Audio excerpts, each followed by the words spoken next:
Jumping right into it. LA Dreamville versus Lethal Team. We're 55 and 10. They're 39 and 19. So when a team that's 39 and 19 sees a team like us pop across the screen, for them they have their confidence. You know, their chest poked out, and they feel like they can hang with us. If they beat us, they feel like they can beat anybody. That's typically how it goes. But there are levels to the shit. There's levels to Proam.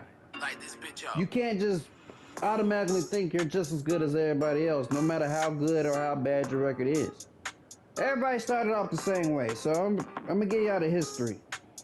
I played every single 2K. I'm 30 years old now. I just turned 30 in February. If you want to call me an old head and all that, don't even matter. But I just turned 30. So, for the first chance 5v5 came in this style setting was in 2K14. That's when everybody got the next gen. Everybody was kind of playing in the park. And in the park, it was a bunch of courts around, and in the middle was the 5v5 court. I played on that court a lot.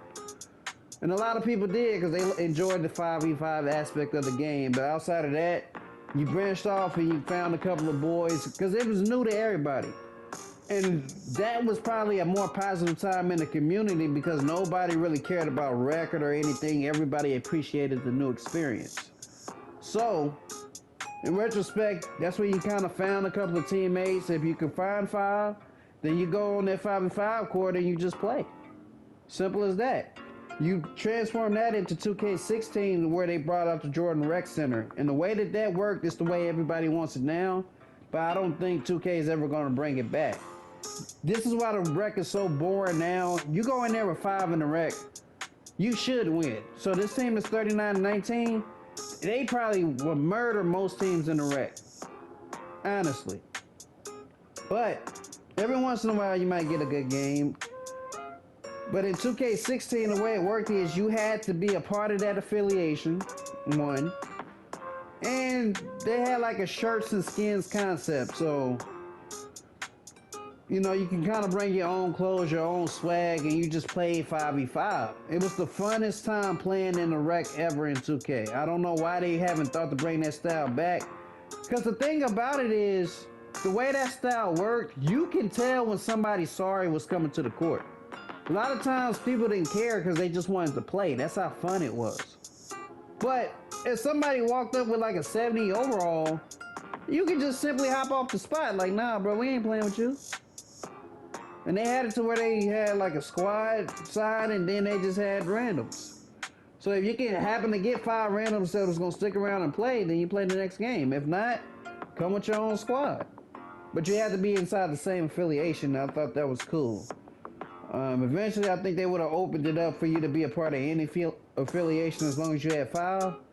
But people didn't want to reset their rep or nothing like that. I wish they were really bringing that back because that would help bring back what was fun about the community in the early stages. From there, you go to 2K17, 18, 19, 20, 21, 22, and what you see in today, 23, they now allow you to have Pro-Am teams. Alright? The way this team looks reminds me of back in like 2K18. Alright? Very good Pro-Am team. I believe we made it to like Elite 5 then. It was 6 tiers, we made it to Elite 5. But just because we were good does not mean we was as good as the teams that was smacking us still by like 15, 20 points.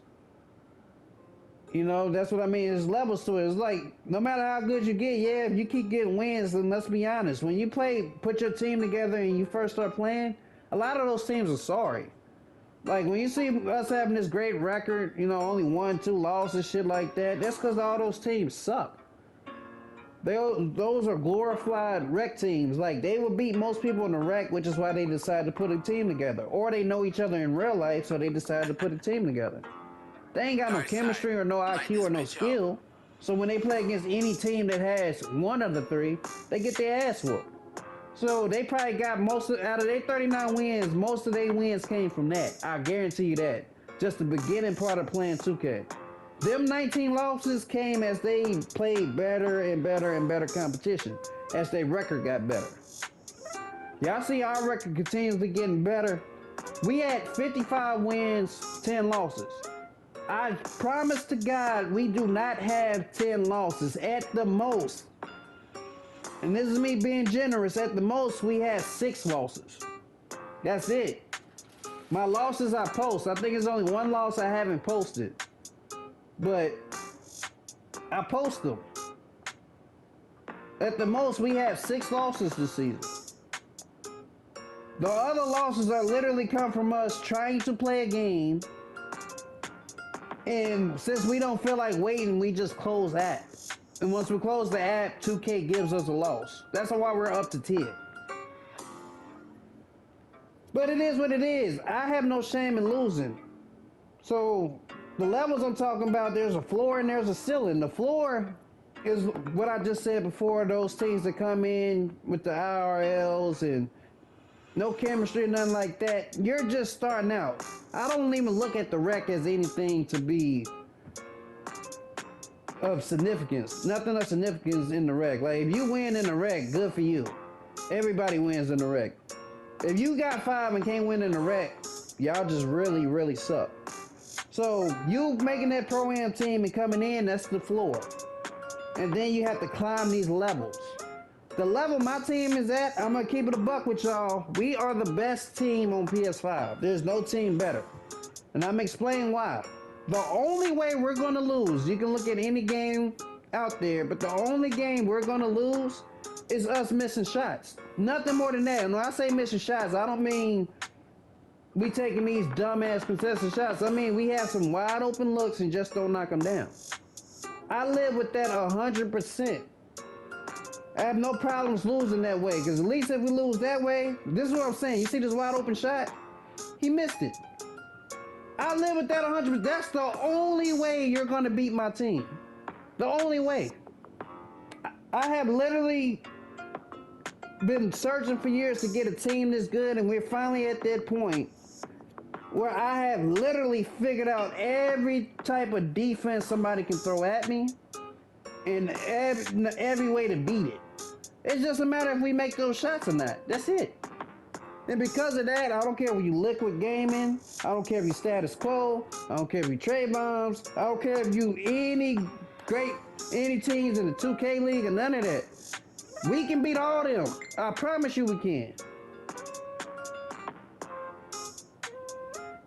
That's crazy. And when you reach the level that we reached and you one of those top teams, they feel the same way we feel. Because at that point, we are what you call the ceiling. We all can beat each other. And we all feel like we're the best team. So guess what? We are the best team. All of us. And the level, competing on that level just brings out the competitive nature in you. It brings out that dog in you. Because at that point, it's mano y mano, who's going to win that day. Basketball is never proven after one game. It takes a series of games to determine the winner. And that's all it is, man.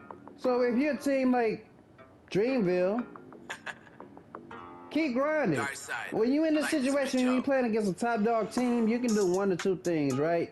You can stick the game all the way out through and try to learn, because that's what I did. When we was getting our ass whooped, I told my teammates, no, we're going to stick it out because I'm not a quitter. Y'all got to be a function of me. And we're going to go back and watch the film and see what they did that we didn't. Because to my knowledge, they have 5 players, we have 5 players. They have a strategy and system, we have a strategy and system. If we're losing, what did they do or what did we not do to where it fucked up our strategy and system? That's what you have to figure out. Then that's why you go back and watch the game back. So now you're like, okay, they're constantly trapping me here, and this is where I'm turning the ball over. Every time I did this, it got this particular outcome. We played it like this, but we kept leaving this guy open. We probably shouldn't do that. All right, maybe I should put this defender on that guy. And then you start analyzing these different things, and you just keep getting better at it and better at it and better at it. And eventually, you reach the point that my team has. That's a beautiful thing. If you watch the way my team swarms defensively and how everybody seems to be engaged on that end of the floor, that don't happen overnight. To be honest with you, it ain't even about having great talent. You just gotta have some people that wanna get better at that side of the ball, which is very hard to find. Everybody wants to put the ball in the bucket. For the love of God, I promise you, everybody wants to score. That's the funnest part of playing basketball. But to buy into playing that other half, that other side, it's hard, and it's rare to find players who want to get better at it. Now, if you can find somebody that's naturally good at defense, most of the time they can't shoot, can't really provide nothing else. So if they getting cooked, they provide no other value to you. Alright, like I said, there's levels to this shit. What happened for me was I used to be a guy that did everything. You know, I made every play. I improved my efficiency, which is why I dunk and get layups a lot. Like, I literally started making players to do literally everything. Guard the other team's best player, could switch on the bigs, all that stuff. So a lot of stuff that you see me do is just, one, it's kind of the way I think in real life when I'm playing basketball in real life. And two, it's just a function of me trying to make my teammates better. But what I had to realize was making your teammates better was allowing them to do more. That was the hardest thing for me to understand. As you see, we just whooping their ass at this point. It's not even close. But you have to allow your teammates to be better. The only way to do that is to put them in a situation so they can get the experience. I can't do everything for them. I can guard everything on the court, but can my teammates do the same thing? Do they know how to switch properly? Can they box out? Can they do all the little things that you show them that you would do yourself? And if you constantly do everything for them, when would they ever get better at it? They can always depend on you to do it. And that used to hurt so much in so many different games, to the point where, like I said, that's why I was so busy making so many different builds that didn't even matter. Because at the end of the day, soon as we went against a team where they had multiple guys that can do multiple things, we get our ass whooped. Just like you see in this game. In this game, this point guard can only do so much. Yes, he can score, and yes, he can pass the ball, but can his teammates shoot? Do they know when to cut? You know, are they in sync? Do they talk? It don't look like it in my opinion. Alright? And then, are they getting back on defense? Do they know how to stop the right thing? Apparently not. Like, so, there's levels to it. Keep climbing the stairs to get to that next level. That's what it's about at the end of the day. It's levels. Alright? You start from the floor, you work your way up to the goddamn ceiling. And you do that in hopes of perfection. So the last thing I'm gonna leave y'all with is, as great as my team has been, and I'm so proud of these guys, I'm more than thankful. Like I said, I'm 30 now. Things are a little bit different for me. I actually would like to take a year off of 2K. I have taken a year off of Madden this year, and I've been pleasantly happy with the way things have been going. Yeah, I get an itch to play it every once in a while, but I've been more productive doing other things, not playing Madden. So I would like to try to do the same thing as 2K. Eventually I will come back to 2K. This is not like no permanent thing. I'm probably gonna stop playing 2K the closer I get to 40. Right now I still love basketball. I'm in my prime in 2K actually. Like, this is, I mean, I've been great for so many years, but now that my team is caught up to my skill level, I mean, this is kind of my prime, and this is like the time I'm talking about stepping down. I understand that, but I want to be able to provide more experiences to more people. And that's what I'm about, trying to grow with more people. So that's pretty much gonna be it for me. Like, once this 2K cycle is over, like once the last season is over, whatever, and the next 2K is about to come out, that, I mean, it sucks too, because I just started a league and I think I'm getting a lot of positivity out of it.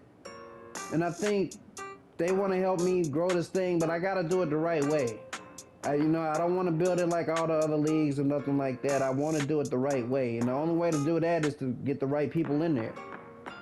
So it's gonna be a lot of trial and error, just trying to find right people to build with. I want to improve relationships and build upon something together. So yeah, I want to take at least a year off of 2K. I'll probably take another year off of Madden. I actually,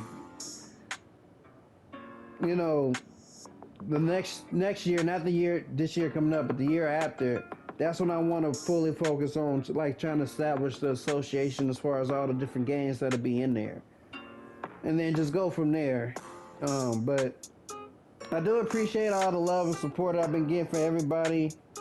And all my videos, all the likes I've been getting from everybody in all the videos, all the comments that people hit me up, whether it's Twitter, YouTube, or people that know me on the PSN that watch the video and tell me. Like, I appreciate all that, you know, and all that support. That's what makes me keep grinding. I'm not going to quit YouTube, but, you know, it's probably some other stuff I want to put on here to be a little bit more personal. So, thanks y'all for watching. Just remember, this is level to this pro-am shit. Keep getting better. And I'll catch y'all in the next one.